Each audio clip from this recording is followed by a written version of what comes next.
पिछले दिनों हमारा भारतवर्ष की तरफ से और जम्मू कश्मीर में हमारा जो लोकतांत्रिक जो व्यवस्था नए तौर पर जो खड़ी हुई है, जिसमें भारतीय जनता पार्टी की तरफ से हमारे जो तीनों जो हमारे जो संगठनात्मक जिला है भारतीय जनता पार्टी की दृष्टि से, जिसमें हमारी ये 3 सीटें हैं, कठुआ, जसरोटा और हीरानगर, और सभी भारतीय जनता पार्टी के कार्यकर्ताओं की मेहनत से और लोगों के आशीर्वाद से तीनों सीटें जो है इस लोकतांत्रिक व्यवस्था में भारतीय जनता पार्टी के पक्ष में ये सारी सीटें आई हैं। तो उसी के संदर्भ में आप सब लोगों को यहाँ पर बुलाया है और आज मेरे साथ इस बहुत ही अगर मैं ये कहूँ कि बहुत ही महत्वपूर्ण इस पत्रकार वार्ता में भारतीय जनता पार्टी के हमारे नवनियुक्त हमारे विधायक, जिनको लोगों ने बहुत ही आशीर्वाद दिया, डॉक्टर भारत भूषण जी, भारतीय जनता पार्टी की हमारी राष्ट्रीय सचिव महिला मोर्चा मेरी बड़ी बहन रेखा कुमारी जी, हमारे इस कठुआ विधानसभा क्षेत्र से हमारे संयोजक हमारे बड़े भाई तिलकराज भगत जी, हमारे मंडलों के अध्यक्ष अर्पण वर्मा जी, हमारे अजय शर्मा जी, अक्षय जी और जितने भी हमारे सभी प्रमुख कार्यकर्ता हैं, आज के लिए आप लोगों को इसलिए यहाँ पर बुलाया कि पिछले दिनों चुनाव रहा और चुनाव की दृष्टि से सब लोगों ने बहुत मेहनत करी, लोगों ने अपना बहुत बेहतरीन तरीके से आशीर्वाद भी भारतीय जनता पार्टी के पक्ष में दिया। उसी के संदर्भ में लोगों का आभार व्यक्त करने के लिए आपके माध्यम से हम लोगों ने आपको लोगों का आभार व्यक्त करने के लिए आप लोगों को यहाँ पर बुलाया। उसी के संदर्भ में आज की ये प्रेस वार्ता रखी गई है और बहुत ही बेहतरीन तरीके से भारतीय जनता पार्टी ने प्रदर्शन करा है और लोगों ने जिस प्रकार से पार्लियामेंट्री चुनाव में भी भारतीय जनता पार्टी के पक्ष में वोट दिया था, भारतीय जनता पार्टी को मजबूत करने के लिए उस समय भी हमको मेडल दिया था। आदरणीय प्रधानमंत्री जी, इस देश के यशस्वी प्रधानमंत्री उस समय भी बने थे। लेकिन जम्मू कश्मीर के इतिहास में पहली बार जम्मू कश्मीर में भारतीय जनता पार्टी ने पहली बार 29 सीटें जीत कर एक इतिहास रचा है। पहली बार हम लोगों ने 29 सीटें यहाँ पर जीती हैं। लोगों का एक बहुत बड़ा विश्वास भारतीय जनता पार्टी पर हमेशा से रहा है और जब जब हम लोगों ने भारतीय जनता पार्टी के एक कार्यकर्ता ने लोगों से किसी भी कार्य के लिए, किसी भी काज के लिए अपील लोगों से जब भी करी है, तो लोगों ने उसको कहीं ना कहीं बड़े ही बेहतरीन तरीके से उसको माना भी और हमारे पक्ष में हर समय हम लोगों को सपोर्ट भी करा। उसी के संदर्भ में आज की प्रेस वार्ता है। तो मैं इस प्रेस वार्ता को आगे बढ़ाने के लिए हमारे नवनियुक्त जो हमारे कठुआ ज़िला के बहुत ही रिनाउंड जो हमारे फेस रहे हैं और आज नवनियुक्त हमारे कठुआ के एमएलए हैं, विधायक हैं और सरकार में कहीं ना कहीं मैं अगर ये कहूँ कि आने वाले दिनों में कठुआ की जो मुश्किलातें हैं, कठुआ के और भी जो मिसाइल हैं उसको हम लोग मिल के पूरा करेंगे। अब मैं निवेदन करूंगा हमारे नवनियुक्त विधायक जी से वो आपसे बातचीत करें।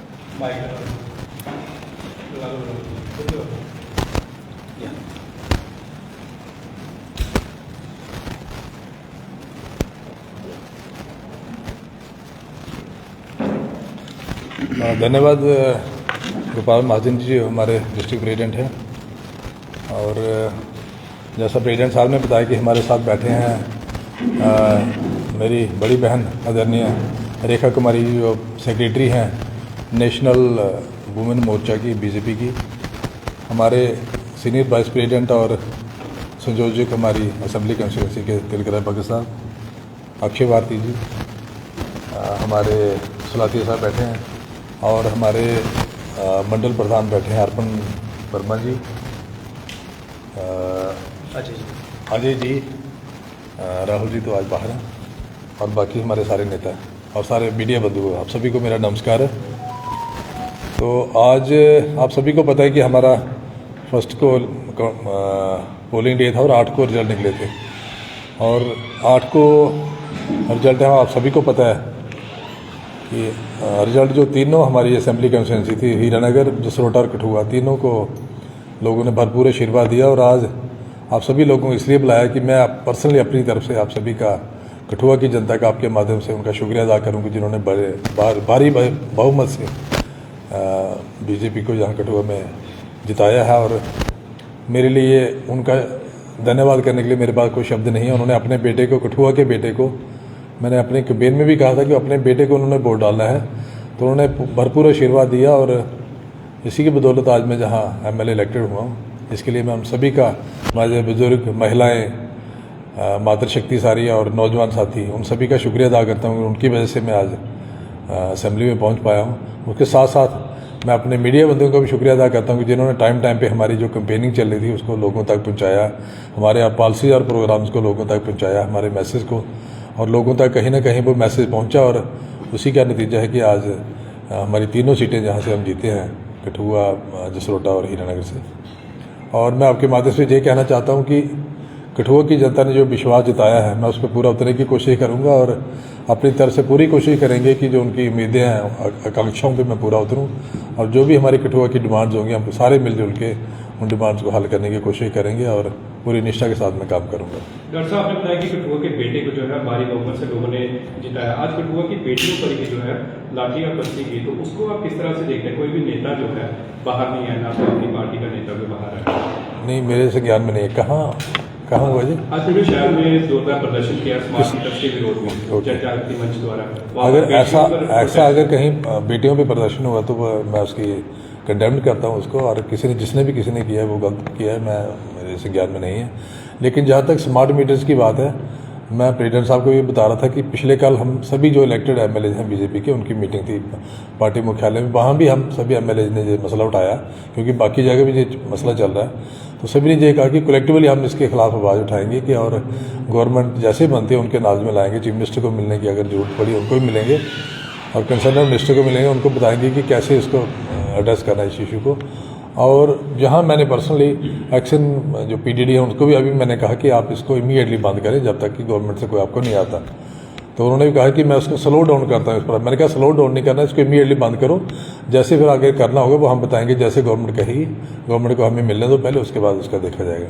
तो मैं लोगों से अपील करूँगा कि फ़िलहाल वो प्रदर्शन ना करें, क्योंकि ये सारा पार्टी हमारी जो बीजेपी की हाईकमान है उसके संज्ञान में भी है, और डिस्ट्रिक्ट एडमिनिस्ट्रेशन के संज्ञान में भी मैंने लाया आज ये मसला कि ये मीटर लगाने की अभी फ़िलहाल उसको बंद करें। और अगर लगाने भी हैं तो कम से कम लोगों को पहले उसको अवेयर करना पड़ेगा, इसके क्या बेनिफिट्स हैं और क्या लोगों के लिए सही है गलत है। जब लोगों को मन पूरा बन जाएगा फिर लोग अपनी मर्जी से कहेंगे कि लगाओ।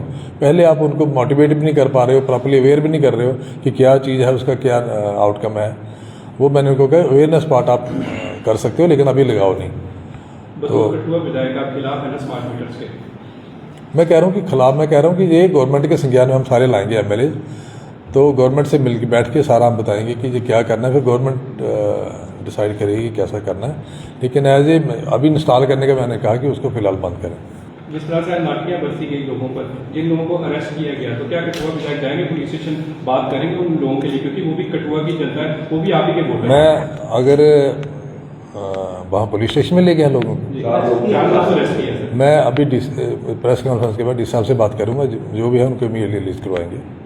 लेकिन इस तरह से प्रदर्शन करना, प्रदर्शन में लोगों पे लाठी बांधना क्या सही है? क्या लोकतंत्र क्या है? मैं तो उसको कंडेम करता हूँ। अगर पीसफुल तरीके से कोई डेमोक्रेटिक राइट है सभी का, अगर उसको प्रोटेस्ट कर रहा है किसी मसले पे, तो हर किसी का हक है अपने मसले को उठाने का। और उसको कोई फोर्सिबली बंद करना चाहता है तो वो गलत बात है, और उसकी मैं डीसी कठुआ से अभी बात करूँगा। क्या समझते हैं कि ये लोकतंत्र की हत्या की गई है? मैं मानूंगा कि ये गलत किया अगर किसी ने किया, लाठीचार्ज किया, अगर वो भी लड़कियों पे किया। एक डेमोक्रेटिक राइट है, लोकतंत्र है। आप क्या समझते हैं कि लोकतंत्र की हत्या है? मैं कहता हूँ लोकतंत्र के लिए अच्छा नहीं है ऐसा करना। उनको पीसफुल तरीके से भी लोगों को समझाया जा सकता था, अगर लाठीचार्ज किया तो वो गलत बात है। डॉक्टर भारतभूषण, एक सवाल रहेगा, आप कठुआ के विधायक बन गए हैं, पार्टी को थोड़ा सा परे रखे, लोग आपसे अगर मिलना चाहते हैं, कोई दरबार लगाएंगे, कोई इस तरह के करेंगे आगे कार्यक्रम, ताकि लोग अपनी समस्याएं आप तक बीजेपी कार्यालय में नहीं बल्कि आपके निवास स्थान पर आके वहाँ पर बता। देखिए, मैं सवेरे 6 बजे से बैठता हूँ अपने घर में ही, और अभी आज 2 बजे तक मैं लोगों को मिल रहा था। इसके बाद भी अभी लोग बैठे हैं, इसके बाद भी मैं रात को 12 साढ़े 12 बजे तक डेली लोगों को मिल रहा हूँ। और उसके बाद जैसे ये थोड़ा रश कम होगा, फिर मैंने सोचा हुआ कि विलेज वाइज हम जाके पब्लिक दरबार लगाएंगे और सारी एडमिनिस्ट्रेशन के ऑफिसर्स लेके वहाँ लोगों की समस्या सुन के वहाँ उनको हल करने की कोशिश करेंगे। डॉक्टर साहब, क्या इसी तरह से ये पीसफुल पब्लिक जो है आपके साथ इंटरेक्शन होती रहेगी, जैसे आज 2-4 दिन पहले होती है, आप 5 सालों के लिए ऐसी इंटरेक्शन बनी रहेगी? बिल्कुल, इससे ज़्यादा और बढ़ाएंगे बिल्कुल। और मैं लोगों से मिलना मुझे ज़्यादा अच्छा लगता है, क्योंकि उनसे सीखने को भी मिलता है, उनकी प्रॉब्लम सुनने का भी लगता है कि क्या उनकी प्रॉब्लम है, और कोशिश करेंगे कि हल भी करें उनके मसले। डॉक्टर साहब, लोगों की एक निराशा है कि जीत के बाद डॉक्टर साहब जो है वो नहीं देखे, जिस तरह वोट मांगने के लिए आए थे तब सभी आपके बड़े नेता आपके साथ थे, आपके जिला प्रधान, उप प्रधान, मंडल प्रधान सारे थे, तो लोगों की एक निराशा है कि हमने वोट भर भर के दिए पर अब तो मोहल्लों में आकर लोगों का शुक्रिया अदा करना तो बिल्कुल बिल्कुल। देखिए ऐसा है कि अभी 2-4 दिन पहले हमारे जसरोटा के विधायक ने लोगों का शुक्रिया अदा किया। मेरे घर में जो आ रहे हैं मैं उनका शुक्रिया अदा कर रहा हूँ, टेलीफोनिकली भी कर रहा हूँ, ऐसे फिजिकली भी कर रहा हूँ। लेकिन प्रधान साहब ने हम सभी ने एक चाक आउट किया कि हर विलेज वाइज हम जाएंगे, लेकिन उससे पहले हमारे मन में ये था कि पहले ओथ हो जाए, उसके बाद एक छोटा सा फंक्शन कठुआ करेंगे, सभी को बुलाएंगे, अपने कार्यकर्ता को, सिटीजन्स को, उसके बाद विलेज वाइज हम जाएंगे सारे और लोगों का शुक्रिया अदा करेंगे। ऐसा हमारा एज ए लोकल आप यहाँ के रहने वाले हैं, आपको कठुआ की हर समस्या का पता है और लोगों की भी हर समस्या का पता है कहाँ पे क्या प्रॉब्लम है। मैसेज क्या देना चाहेंगे लोगों को आप हमारे चैनल के माध्यम से? मैं यही कहना चाहूँ कि जो जो चीज़ें मेरे संज्ञान में आएंगी नेचुरली हम उसका नोटिस में जो जो चीज़ें आएंगी उनका संज्ञान लिया जाएगा और एडमिनिस्ट्रेशन से मिलकर एक ब्रिज का काम करेंगे कि एडमिनिस्ट्रेशन और लोगों के बीच में जो एक गैप बना हुआ है पिछले 10 साल से उसको कम करने की कोशिश करेंगे और लोगों को लगे कि नहीं कि वो आज हमारी सुनने वाला है, ऐसी कोशिश हमारी रहेगी। सरकार बनने जा रही है नेशनल कॉन्फ्रेंस की, किस तरह से देखते हैं कि भारतीय जनता पार्टी ने बड़े बड़े दावे किए थे, 370 की बात की थी, डोगरा सीएम की बात की थी, अब वो कुछ नजर नहीं आ रहा। नेशनल कॉन्फ्रेंस की जो है सरकार बने, कितना लोगों की आशाओं में पानी फिरा है? देखिए ऐसा है, ये तो डेमोक्रेसी में जो लोगों के हाथ है, ये पार्टियों के हाथ में नहीं होता। हम हर पार्टी चाहती है कि लोगों के पास जाएं और अपने पॉलिसी और प्रोग्राम लेके, लेकिन लोगों ने अगर मैंडेट दिया है तो उसको हमें हानर करना चाहिए और हम एक रिस्पॉन्सिबल अपोजिशन अच्छा अपना फर्ज निभाएंगे। सर क्या प्रैक्टिस है आपकी? प्रायोरिटी यही कि कठुआ को डेवलप करना है और मैंने जैसे कहा कि एडमिनिस्ट्रेशन लोगों के बीच में एक ब्रिज का काम करेंगे और लोगों के 24/7 लोगों के लिए काम करेंगे। डॉक्टर साहब, आपको टेस्ट पे एक महिला ने भी बार बार नाम जिक्र किया कि कहाँ है हमारे एमएलए कठुआ, कहाँ है एमएलए, तो आपने कहा कि मेरे संज्ञान में बात नहीं, परंतु आप कितने पार्टी के कार्यकर्ता हैं, सबने वीडियोस देखी, कमेंट्स भी हुए, शेयर हुए, क्या किसी ने आप तक ये बात? मैं ऐसे कह रहा हूँ कि मुझे इनके काफ़ी लोगों के, इनके अपने पार्टी के लोगों के फ़ोन है, मैं ये फ़ोन मतलब इतना व्यवस्था घर में आप आके देख लें कि मुझे 2 बजे तो मैंने ब्रेकफास्ट किया आज, तो आप अंदाजा लगा, मुझे टाइम ही लगा कि बाहर क्या हो रहा है क्या नहीं, अभी आपने संज्ञान में लाया, मैं बात करता हूँ डी साहब से। डॉक्टर साहब, लास्ट क्वेश्चन रहेगा कि 10 साल के बाद कठुआ जनता को विधायक जो है देखने को मिल रहा है और हमारे नोटिस में ये बात आई है कि काउंसिल के अंदर जो भी एरिया पड़ता है कम से कम एक वार्ड में 2 लेन और ड्रेन जो है अभी भी पेंडिंग पड़ी हैं। किस तरह से देखते हैं आप जो काम अभी पेंडिंग पड़े हैं? बहुत सारी, मैं कहता हूँ 1-1 2-2 नहीं है, काफ़ी पेंडिंग है। अब मैं शिवानगर में कंपेनिंग के दौरान देखा तो मुझे लग रहा है कि काफ़ी लेन देन पेंडिंग है, 2-2 नहीं 20-20 होंगी जो 1-1 वार्ड में पेंडिंग है और काफ़ी काम है करने वाला और इसको सिलसिलेवार तरीके से करेंगे। होगा पूरी? देखिए बिल्कुल कोशिश करेंगे, लेकिन ओवरनाइट हर चीज़ नहीं हो जाएगी, सिलसिलेवार तरीके से करेंगे। डॉक्टर साहब, देखते हैं कठुआ शहर जो है काफ़ी फ्लोरिश हो रहा है कमर्शियल ढंग से, हर लिहाज से, और टूरिस्ट हब भी बनने वाली है, इंडस्ट्रियल हब बन चुकी है। इसको एक स्मार्ट सिटी बनाने की जरूरत है और पहले इसके ऊपर कुछ काम हुआ था, वो आधा ही हुआ लेकिन पूरा नहीं हो पाया। क्रिटिकल पहले तो स्मार्ट मीटर वाला मसला हल करते हैं, उसके बाद स्मार्ट सिटी बनाएंगे। उसके लिए क्या प्रपोजल रहेगा? क्योंकि कठुआ में जितना भी ट्रैफिक जैम है, रेडियाँ फड़ी, दूसरा एक मतलब हेजॉर्डियस कंडीशन जो है इसमें हम देख रहे हैं, ये तो ऐसा जैसे ओथ का हो जाएगा ना, उसके बाद सिलसिलेवार तरीके से डिपार्टमेंट वाइज इनका रिव्यू करेंगे कि क्या क्या उनके पॉलिसी और प्रोग्राम्स हैं, क्या क्या उन्होंने कठुआ के लिए रखा है, पेरिफेरी के लिए क्या रखा है, उसके बाद देखें प्रायोरिटी करेंगे। म्यूनसिपल काउंसिल का बुरा हाल है, हर जगह गंदगी भी ढेर है, इसको एक्चुअली ये भी मेरे नॉलेज में है, लेकिन देखेंगे, इसका भी रिव्यू करने वाले हैं। मैंने आज 6:30 बजे बुलाया CEO को भी अपने पास।